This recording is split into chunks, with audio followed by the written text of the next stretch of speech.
Assalamualaikum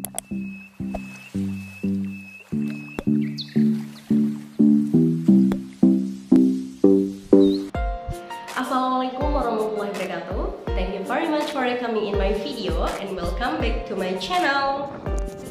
Dalam video kali ini, kita akan membahas tentang pasar modal di Indonesia, yaitu Bursa Efek Indonesia atau BEI. Nah, sebelum kita masuk lebih jauh terkait pembahasan pasar modal, kita harus tahu dulu apa sih pasar modal itu. Nah, jadi pasar modal itu merupakan kegiatan-kegiatan yang berhubungan dengan penawaran umum dan perdagangan efek.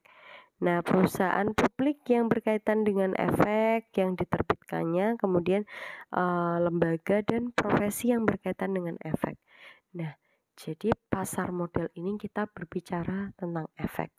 Nah, efek itu apa? Kalian bisa baca di file yang sudah saya share di Sunan, yaitu istilah-istilah dalam pasar modal yang perlu kalian pelajari, terutama bagi pemula ya, yang masih belum tahu beberapa istilah di pasar modal. Nah, itu penting untuk kalian baca terlebih dahulu sebelum kalian menyimak video pembelajaran ini.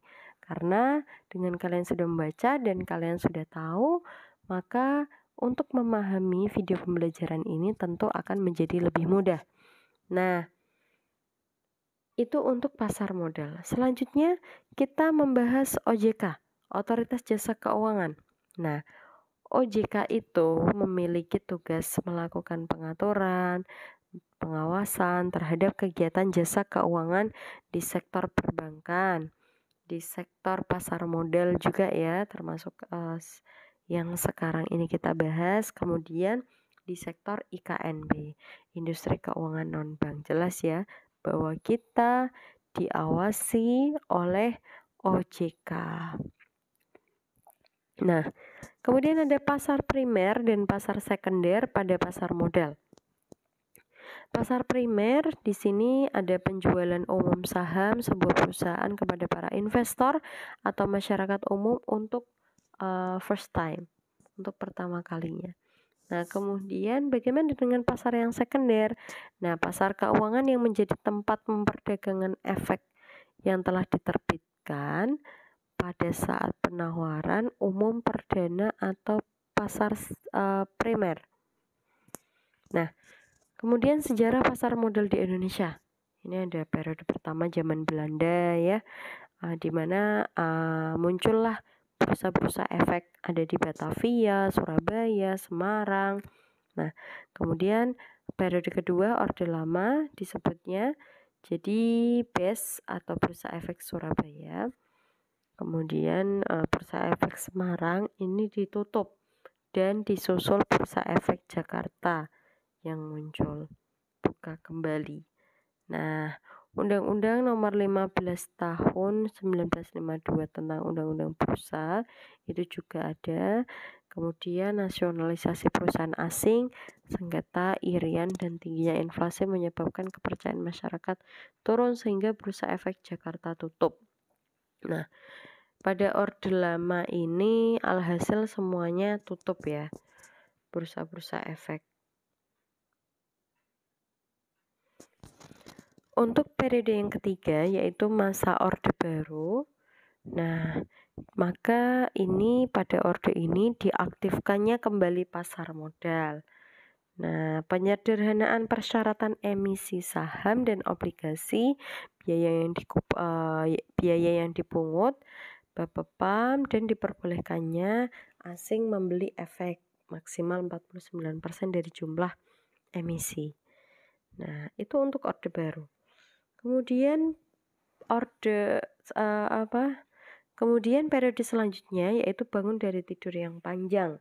Nah, jadi sejak tahun 1977 sampai tahun 1988 itu cukup panjang. BEJ Bursa Efek Jakarta dikatakan tidur yang panjang selama 11 tahun. Nah, sebelum tahun 1988 hanya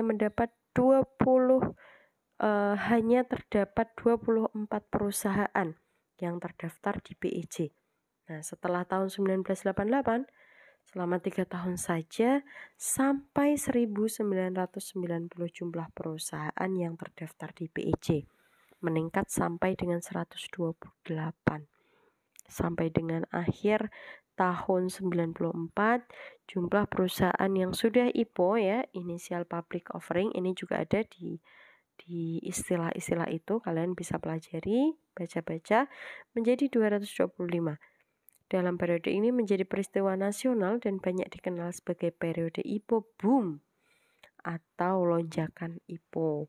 Pada tahun 91 BEJ diswastakan dan sebagai konsekuensinya Bapepam bukan lagi pelaksana pasar modal, sehingga Bapepam dari Badan Pelaksana Pasar Modal menjadi Badan Pengawas Pasar Modal.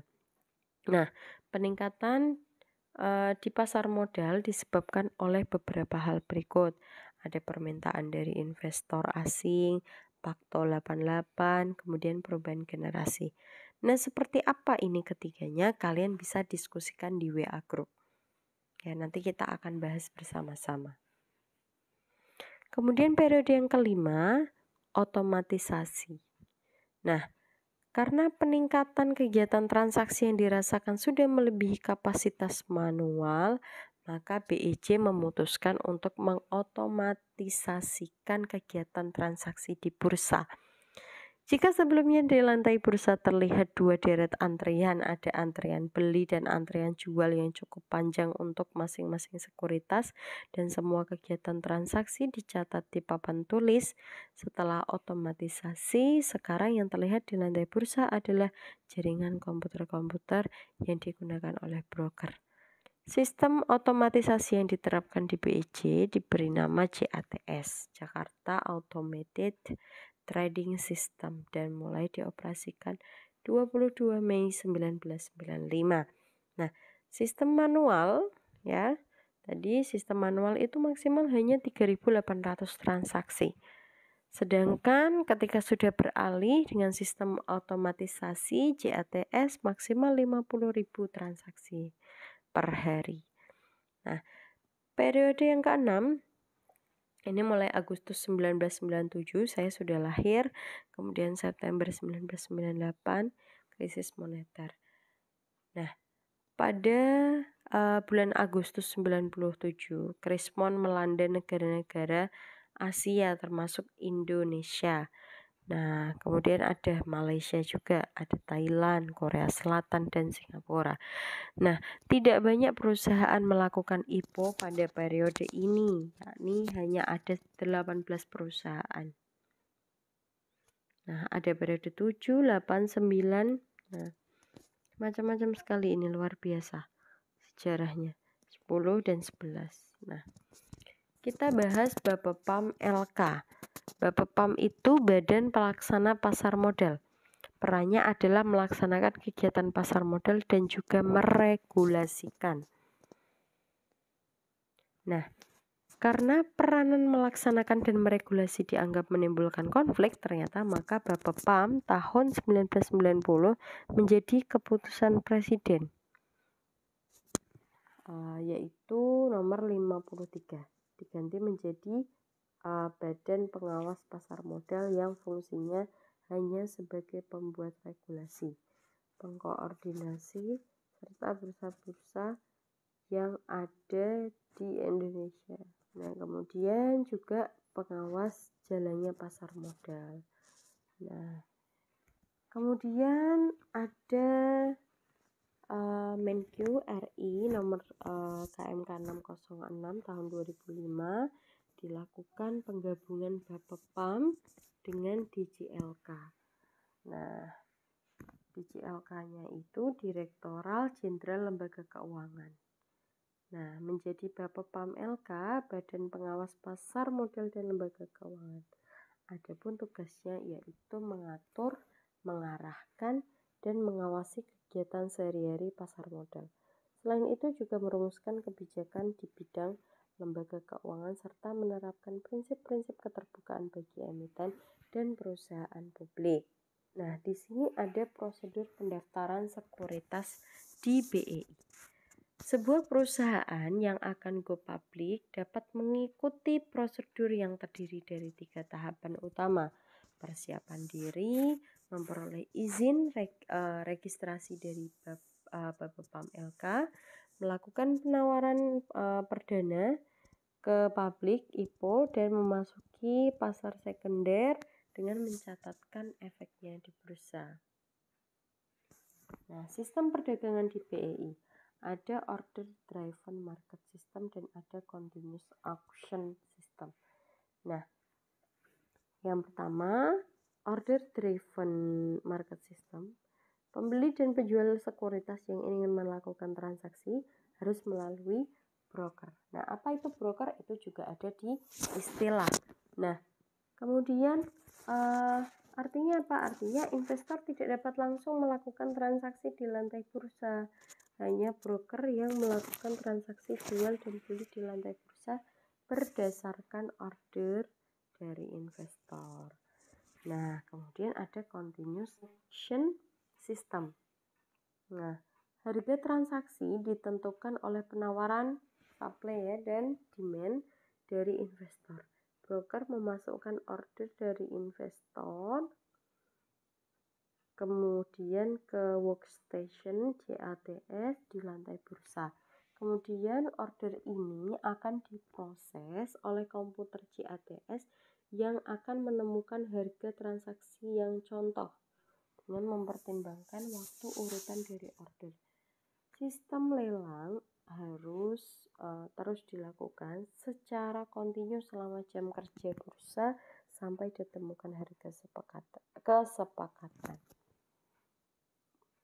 Nah, ada indeks pasar modal. Ini ada macam-macam, ada IHSG, ada ILQ45, ada JII, ada indeks papan utama, ada indeks papan perdagangan, dan indeks Kompas 100. Nah, kemudian penyelesaian transaksi. Setelah transaksi perdagangan terjadi di lantai bursa, masih ada pekerjaan lagi tuh, yaitu administrasi, pembayaran, dan penerbitan sertifikat kepemilikan. Proses pekerjaan-pekerjaan tersebut itu disebut dengan clearing. Nah, perusahaan yang dipercayai untuk menangani pekerjaan ini ialah PT Clearing Pinjaman Efek Indonesia KPEI dan KSEI, Kustodian Sentral Efek Indonesia. Nah, oke. Karena kalian sudah nonton sampai akhir, dan jika kalian suka, jangan lupa like, comment, dan subscribe. Oke, Assalamualaikum warahmatullahi wabarakatuh.